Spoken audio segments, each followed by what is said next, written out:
Mr. President, I stand before the world as a proud representative of the State of Israel and the Jewish people. I stand tall before you, knowing the truth and morality are on my side. And yet, I stand here knowing that today, in this assembly, truth will be turned on its head and morality cast aside. The fact of the matter is that when members of the international community speak about the Israeli-Palestinian conflict, a fog descends to cloud all logic and all moral clarity. The result is realpolitik. It's not realpolitik, it's surrealpolitik. The world's unrelenting focus on the Israeli-Palestinian conflict is an injustice to tens of millions of victims of tyranny and terrorism in the Middle East. As we speak, Yazidis, Bahis, Kurds, Christians, and Muslims are being executed and expelled by radical extremists at the rate of 1,000 people per month. How many resolutions did you pass last week to address this crisis? And how many special sessions did you call for? The answer is 0. What does it say about the international concern for human life? Not much, but it speaks volumes about the hypocrisy of the international community. I stand before you to speak the truth. Of the 300 million Arabs in the Middle East and North Africa, less than 0.5% are truly free, and they are all citizens of Israel. Israeli Arabs are some of the most educated Arabs in the world. They are leading physicians and surgeons, and they are elected to our parliament, and they serve as judges in our Supreme Court. Millions of men and women in the Middle East would welcome these opportunities and freedoms. Nonetheless, nation after nation will stand at this podium today and criticize Israel, the small island of democracy in a region plagued by tyranny and oppression. Mr. President, our conflict has never been about the establishment of a Palestinian state, but it has always been about the existence of the Jewish state. 67 years ago, this week, on November 29, 1947, the United Nations voted to partition the land into a Jewish state and an Arab state. Simple, the Jews said yes, the Arabs said no. But they didn't say just no. Egypt, Jordan, Syria, Iraq, Saudi Arabia, and Lebanon launched a war for annihilation against our newborn state. This is the historical truth that the Arabs are trying to distort. The Arabs' historical mistakes continue to be felt in lives lost at war, lives lost to terrorism, and lives scarred by the Arab narrow political interests. According to the United Nations, about 700,000 Palestinians were displaced in the war initiated by the Arabs themselves. At the same time, some 850,000 Jews were forced to flee from Arab countries. Why is it that 67 years later, the displacement of Jews has been completely forgotten by this institution, while the displacement of Palestinians is subject to an annual debate? The difference is that Israel did its utmost to integrate the Jewish refugees into society. The Arabs did just the opposite. The worst oppression of the Palestinian people takes place in Arab nations. In the most of the Arab world, Palestinians are denied citizenship and are aggressively discriminated against. They are barred from owning land and prevented from entering certain professions. And yet none, not one, of these crimes are mentioned in the resolutions before you. If you were truly concerned about the plight of the Palestinian people, there would be just one resolution to address the thousands of Palestinians killed in Syria. And if you were so truly concerned about Palestinians there would be at least one resolution to denounce the treatment of Palestinians in Lebanese refugee camps. But there isn't. The reason is that today's debate is not about speaking for peace or speaking for the Palestinian people. It is about speaking against Israel. It is nothing but a hate and bashing festival against Israel. Mr. President, the European nations claim to stand for liberté, égalité, and fraternité, freedom, equality, and brotherhood. But nothing could be further away from the truth. I often hear European leaders proclaim that Israel has a right to exist in secure borders. That's very nice. But I have to say it makes about as much sense as me standing here and proclaiming Sweden's right to exist in secure borders. When it comes to matters of security, Israel learned the hard way that we cannot rely on others, certainly not on Europe. In 1973, on Yom Kippur, the holiest day of the Jewish calendar, the surrounding Arab nations launched an attack against Israel. In the hours before the war began, Golda Meir, our prime minister then, made the difficult decision not to launch a preemptive strike. The Israeli government understood that if we launched a preemptive strike, we would lose the support of the international community. As the Arab armies advanced on every front, the situation in Israel grew dire. Our casualty count was growing, and we were running dangerously low on weapons and ammunition. In this hour of need, President Nixon and Secretary of State Henry Kissinger agreed to send Galaxy planes loaded with tanks and ammunition to resupply our troops. The only problem was that the Galaxy planes needed to refuel en route to Israel. The Arab states were closing in on our very existence was threatened, and yet Europe was not even willing to let the planes refuel. The US stepped in once again and negotiated that the planes be allowed to refuel in the Azores. The government and the people of Israel will never forget that when our very existence was at stake, only one country came to our aid, the United States of America. Israel is tired of hollow promises for European leaders. The Jewish people have a long memory. We will never ever forget that you failed us in the 1940s, you failed us in 1973, and you're failing us again today. Every European Parliament that voted to prematurely and unilaterally recognize a Palestinian state is giving the Palestinians exactly what they want: statehood without peace. By handing them statehood without peace, you are rewarding unilateral actions and taking away any incentive for the Palestinians to negotiate or compromise or renounce violence. You're sending the message that the Palestinian Authority can sit in a government with terrorists and incite violence against Israel without paying any price. European nations are hardening the Palestinian position.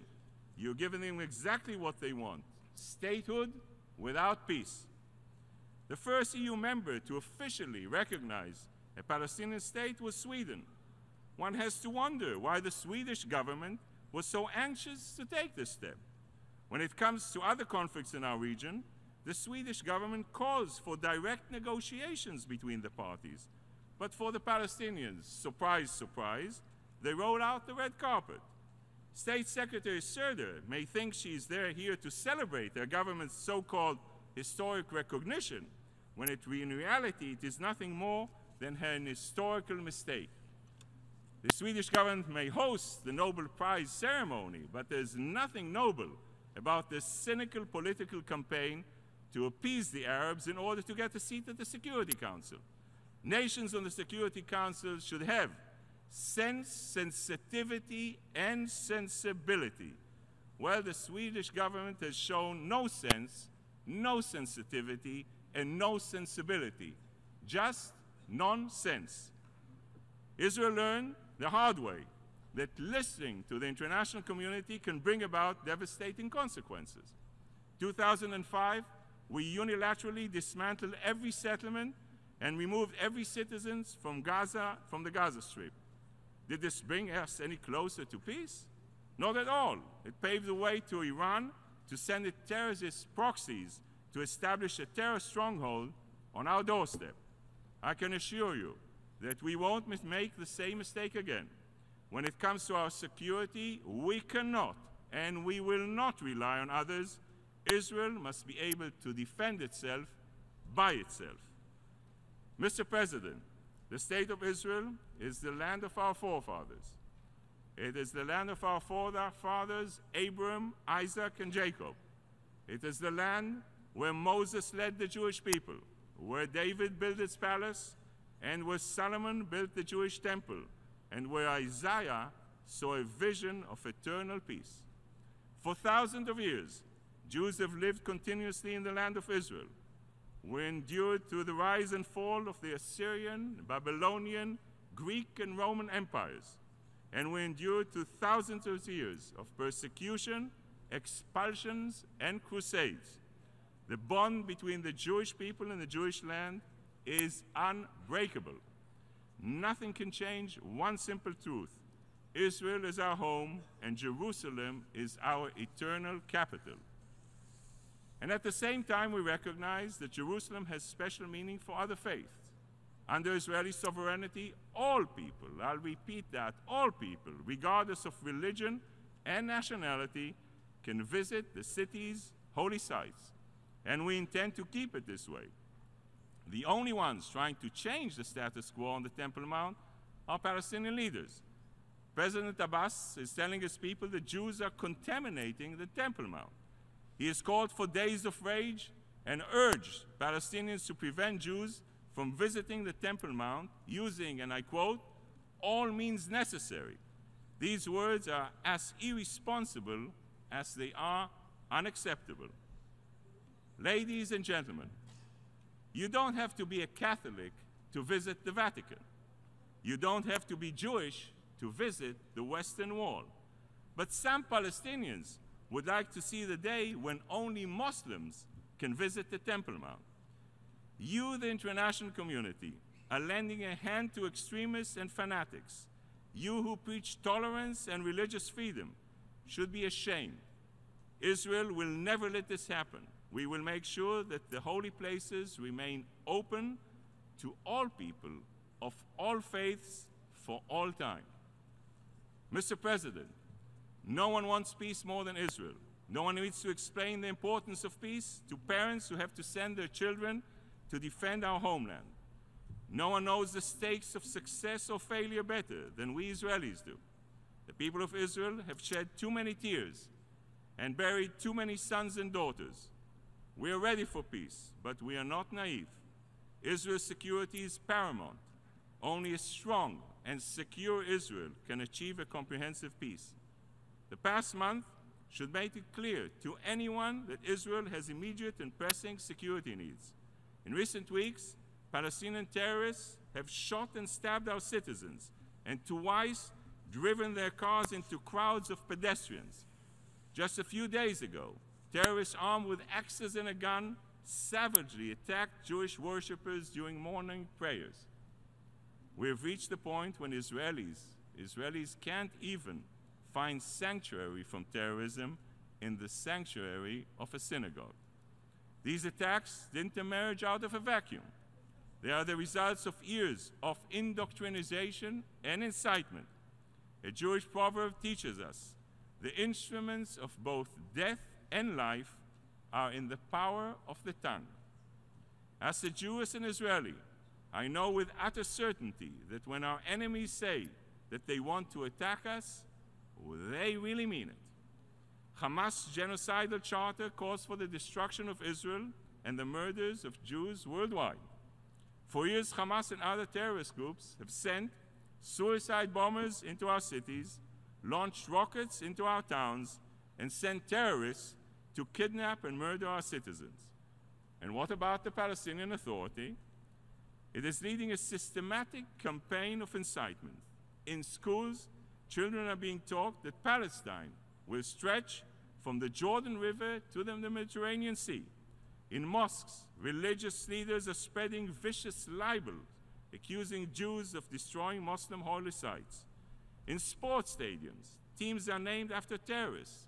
And in newspapers, cartoons urge Palestinians to commit terror attacks against Israelis.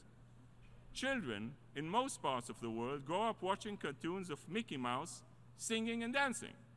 Palestinian children also grow up watching Mickey Mouse, but on the Palestinian national TV, a twisted figure dressed as Mickey Mouse dances in an explosive belt and chants, "Death to America and death to the Jews."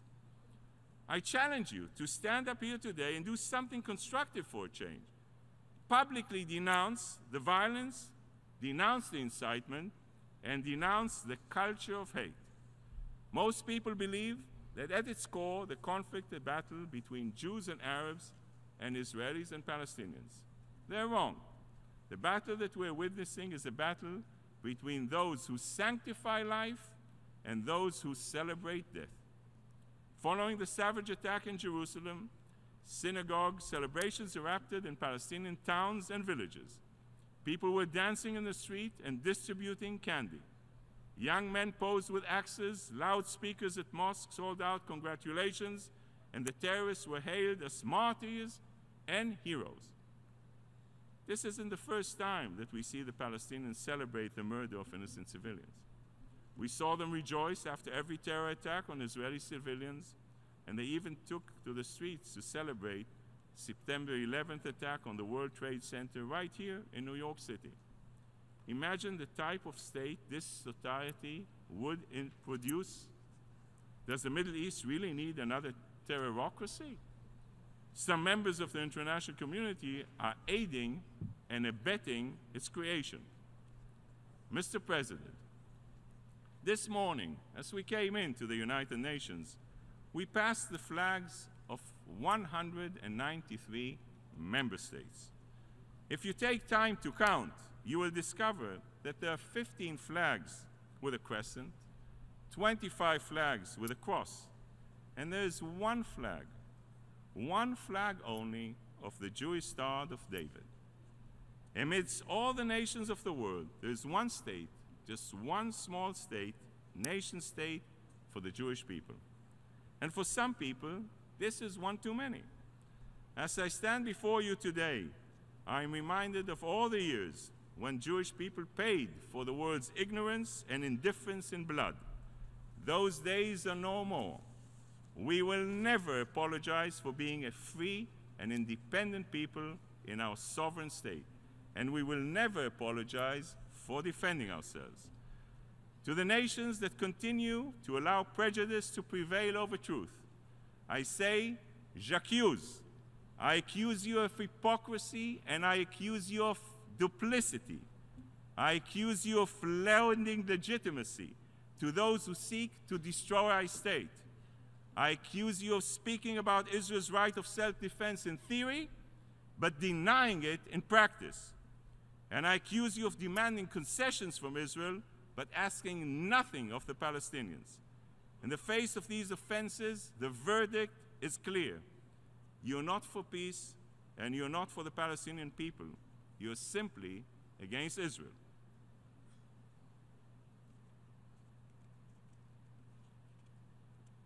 Members of the international community have a choice to make. You can recognize Israel as the nation state of the Jewish people, or permit the Palestinian leadership to deny our history without consequence. You can publicly proclaim that the so-called claim of return is a non-starter, or you can allow this claim to remain the major obstacle to any peace agreement. You can work to end Palestinian incitement, or stand by as hatred and extremism takes root for generations to come. You can prematurely recognize the Palestinian state, or you can encourage the Palestinian Authority to break its pact with Hamas and return to direct negotiations. Ladies and gentlemen, the choice is yours. You can continue to steer the Palestinians off course, or pave the way to a real and lasting peace. Thank you very much, Mr. President.